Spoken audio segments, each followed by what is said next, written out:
apapun kondisi hari-hari ini akan terjadi, tetaplah yakini. Matius 1 ayat 23 itu, Immanuel, Allah beserta dengan kami. Immanuel, Yesus Tuhan beserta dengan keluargaku.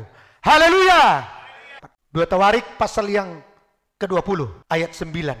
Ini Tuhan tuntut satu komitmen. Kalau kita memiliki kasih Tuhan, apapun yang menimpa, pedang yang menimpa, hukuman yang menimpa, penyakit sampar, kelaparan, akan tetap berdiri di muka rumah ini, di hadapanmu. Karena namamu tinggal di dalam rumah ini. Dan kami akan berseru kepadamu dalam kesesakan kami, sampai engkau mendengar dan menyelamatkan kami. Puji Tuhan. Itu karena ada kasih Tuhan dalam dirinya, sehingga dia mampu, orang-orang Israel yang dibawa pimpinan oleh Yosafat ini mampu berkata, oleh karena mereka punya kasih Tuhan, ada kasih Allah dalam diri mereka. Hari-hari ini banyak orang Kristen belum mengalami pedang, belum mengalami penghukuman, belum mengalami penyakit sampar kelaparan, sudah tinggalkan Tuhan, out, mundur. Tetapi apa ini komitmen dari memang bangsa, atau khususnya seorang Raja Yosafat yang dia mengasihi Tuhan. Dia takut akan Tuhan, hingga dia mencari Tuhan. Yosafat seorang yang mencari Tuhan, memiliki kasih Bapa dalam dirinya. Maka mereka katakan, bila sesuatu malapetaka menimpa kami, yakni pedang, penghukuman, penyakit sampar, atau kelaparan, kami akan berdiri di muka rumah ini, di hadapanmu. Karena namamu tinggal di dalam rumah ini, dan kami akan berseru kepadamu dalam kesesakan kami, sampai engkau mendengar dan menyelamatkan kami. Berarti Tuhan pasti mendengar dan menyelamatkan. Haleluya. Berarti Tuhan pasti mendengar dan menyelamatkan. Itulah sebabnya mereka berkomitmen. Hari-hari ini banyak orang meninggalkan Tuhan. Banyak orang meninggalkan rumah Tuhan. Justru dalam kesulitan, tinggalkan Tuhan, cari alternatif lain. Tidak seperti itu, saudara. Dalam 2 Tawarik 20 ayat yang kedua mulai, ketika Yosafat mengalami satu tantangan musuh yang begitu besar, laskar yang begitu besar, datang dari seberang laut Asin, dari Edom menyeberang. Raja Yosafat bersama orang-orang Yehuda. Maka apa yang mereka lakukan, saudara? Bukan justru lari tinggalkan Tuhan, justru cari Tuhan. Karena apa? Mereka ada memiliki kasih Tuhan dalam dirinya. Ada kasih Tuhan dalam hidup mereka. Orang yang tidak memiliki kasih Tuhan, dia akan tinggalkan Tuhan. Dia akan takut kepada lawannya. Ayo baca 2 Tawarik 20 ayat 2. Datanglah orang memberitahukan Yosafat, suatu laskar yang besar datang dari seberang laut Asin, dari Edom menyerang tuanku.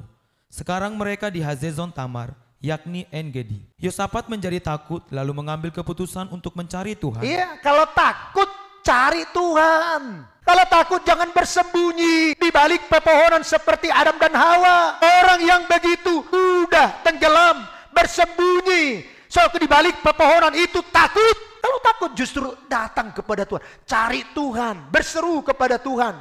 Jangan tinggalkan Tuhan. Jangan tinggalkan rumah Tuhan. Sebab dalam rumah Tuhanlah ada pertolongan kita turun-temurun. Teruskan.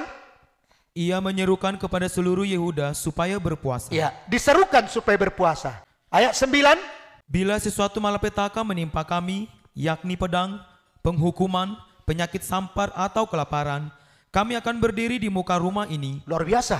Apapun yang terjadi, artinya apapun yang terjadi, kami akan tetap komitmen berdiri di rumah Tuhan ini. Sebab di rumah Tuhan inilah Tuhan mencondongkan telinganya, Tuhan mencurahkan isi hatinya, Tuhan memberikan perhatian. Di tengah rumah Tuhan inilah kami dapatkan pertolongan, bukan di tempat yang lain. Bukan di dalam pergi kepada dunia ini. Tidak ada solusi di situ. Tapi solusinya apa? Anda di bawah kaki Tuhan. Haleluya.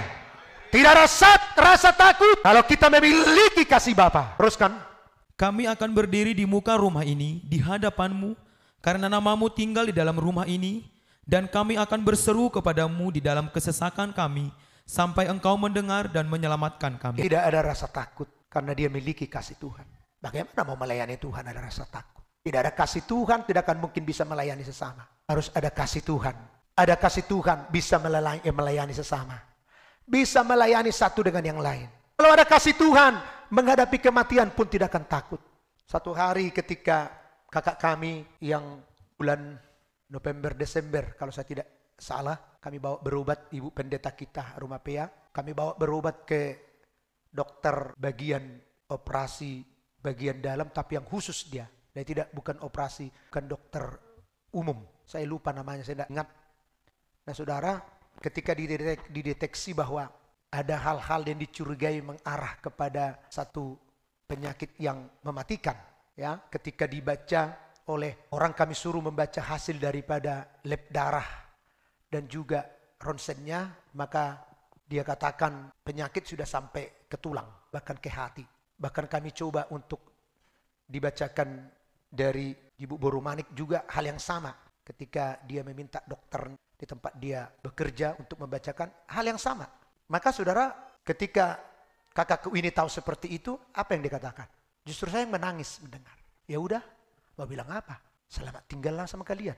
Selamat jalanlah aku. Saya bilang dengan bahasa Batak, ayo tersongoni doh gitu. Langsung saya menangis. Oh tersongoni doh makata ayo. Saya menangis sudah. Iya, jadi mau bilang apa? Kamu langsung jangan ngomong begitu dong, aku bilang.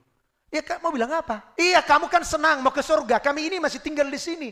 Ya mau bilang apa? Udah selamat tinggallah kalian, selamat jalan saya. Saya sendiri kadang berpikir, loh, dia yang sendiri yang sudah mendengar keadaan penyakitnya sanggup berkata seperti itu. Saya berpikir luar biasa kasih Tuhan di kakakku ini. Tidak ada lagi rasa takut menghadapi kematian pun. Saudara yang dikasihi di dalam nama Tuhan, mari supaya tetap kasih Tuhan itu tinggal dalam diri kita. Kita minta Tuhan tetap tinggal dalam diri kita. Biar kita memiliki kasih seperti kasihnya Tuhan. Sebab Tuhan katakan, Tuhan ingin melihat hati dalam diri kita. Hati seorang hamba, hati seorang pelayan. Sebab Tuhan tidak melihat muka, tidak melihat rupa. Tapi yang Tuhan mau lihat adalah hati seorang hamba. Seperti dia, Yesus adalah hamba. Menghambakan dirinya untuk melayani semua. Sebab dia katakan, aku datang untuk melayani, bukan untuk dilayani. Saudaraku, percayailah firman Tuhan ini. Dialah Immanuel. Dia selalu bersama dengan kita. Dia tidak akan pernah tinggalkan kita. Kita ini anak-anak Tuhan, anak-anak Bapa di sorga. Kita tidak perlu takut. Mari datang kepada Tuhan dengan iman dan pengharapan. Apapun kondisi hari-hari ini akan terjadi, tetaplah yakini. Matius 1 ayat 23 itu, Immanuel, Allah beserta dengan kami. Immanuel, Yesus Tuhan beserta dengan keluargaku. Haleluya.